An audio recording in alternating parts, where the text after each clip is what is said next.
سے بھرپور ان کا خطاب ہوا کرتا تھا. تو اب ایک آواز آئی کہ بھئی یہ خواتین کا اجتماع ہے, قرارداد بھی خواتین کی ہے اور اسے پیش مرد کر رہے ہیں. یہ دلچسپ تھا ویسے. میں نے کہا بھی ایسی بات ہے جیسے کماتے مرد ہیں اور خرچ خواتین کرتی ہیں. تو بہرحال قرارداد منظور ہوئی, اور ایک یعنی آہستہ آہستہ عوامی سطح پر بھی ایک بڑا رد عمل پیدا ہو رہا ہے, اور لوگوں کو یہ احساس ہو رہا ہے کہ ہمیں ہر قیمت پر سعودی عرب کے ساتھ کھڑے ہونا چاہیے. اور یہ کہا گیا کہ دیکھیے خطرہ جو ہے اس کے تعین کا یا اس کی حید کا اندازہ لگانا یا اس کے بارے میں گفتگو نہیں, سعودی عرب کا حق ہے اسے بھانپنا. اس کو بھانپنا. سعودی عرب بھانپے گا, اس کو کس طرح کا خطرہ ہے اور کہاں سے ہے, ہم نہیں بھانپ سکتے. جو وہ کہے گا ہمیں ماننا ہوگا. ٹھیک ہے. تو بہرحال یہ بات کئی دن پہلے زیر بحث آئی تھی کہ وزیر اعظم نواز شریف اور chief of army staff Raheel Sharif کو جانا چاہیے. اور یہ اسی پروگرام میں آپ نے یہ گزارشات کی تھیں کہ اب شاید وزیر اعظم کو ہی جانا پڑے, ٹھیک ہے نا. ڈیمیج کنٹرول کرنے کے لیے. یہ ہے کہ پہلے شہباز شریف صاحب کو بھیجا گیا. ایک چھوٹی سی جو غلطی ہے کہ غیر جانبدار کا لفظ جو ہے وہ نیوٹرل والا اپنے سیاق سباق میں تو شاید وہ اتنا بے محل نہ ہو یا اتنا غلط نہ ہو, لیکن جب اس کو پھیلا دیا گیا پورے ریزولوشن پر اور تو اس کا ایک غلط میسج گیا.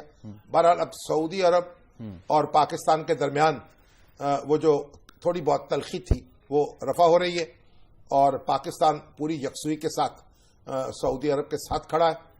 اور میں تو آپ سے عرض کروں کہ سعودی عرب کے اور پاکستان کے جو معاملات ہیں, ہمارے درمیان کس طرح کے معاہدے موجود ہیں اور ہماری ایک دوسرے کے ساتھ کیا کمٹمنٹ ہے, لوگوں کو اس کی کوئی خبر نہیں ہے.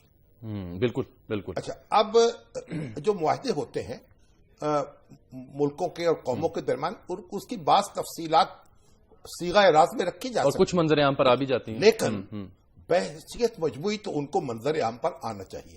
دیکھیے سیٹو تھا, سینٹو تھا, ہم اس میں شریک تھے, تو اس سب لوگوں کو معلوم تھا کہ یہ ہمارا معاہدہ ہے اور اگر کوئی ہم پر حملہ کرے گا تو اس کا کیا نتیجہ نکلے گا. یہ تو پبلک رائٹ بھی ہے نا ٹو سیک انفارمیشن, ٹھیک ہے نا. اور ہماری ایک دوسرے کے ساتھ کیا کمٹمنٹ ہے. ٹھیک.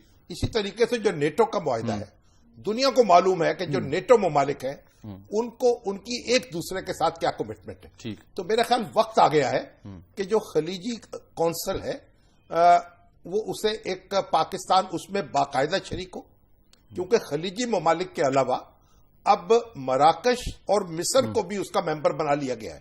بالکل.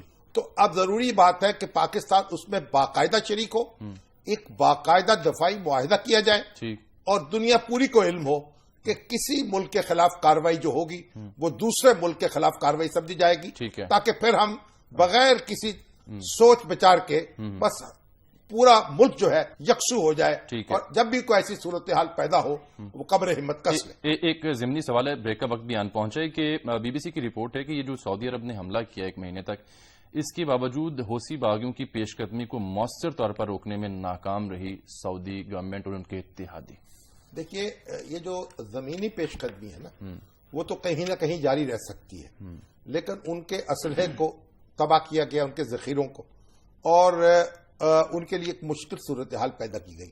اب سعودی عرب کا دعویٰ یہ ہے کہ ہم نے اپنے اہداف حاصل کر لیے ہیں. ٹھیک. تو اس لیے ہمیں اسی پر یقین کرنا پڑے گا, اور اب سعودی عرب جس طرح سے چاہے گا آگے پیش قدمی کر سکے گا, کیونکہ بنیادی کردار تو اسی کو ادا کرنا ہے.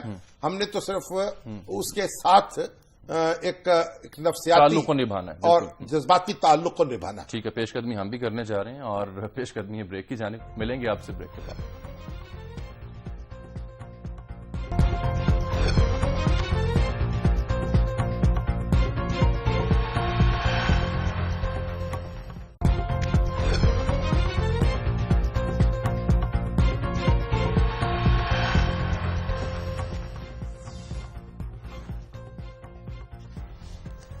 ویلکم بیک ناظرین, اور ہم نے ذکر کیا تھا کہ آج پروگرام کے دوسرے حصے میں ہمارے ساتھ موجود ہوں گے امریکہ میں پاکستان کے سابق سفیر حسین حقانی صاحب.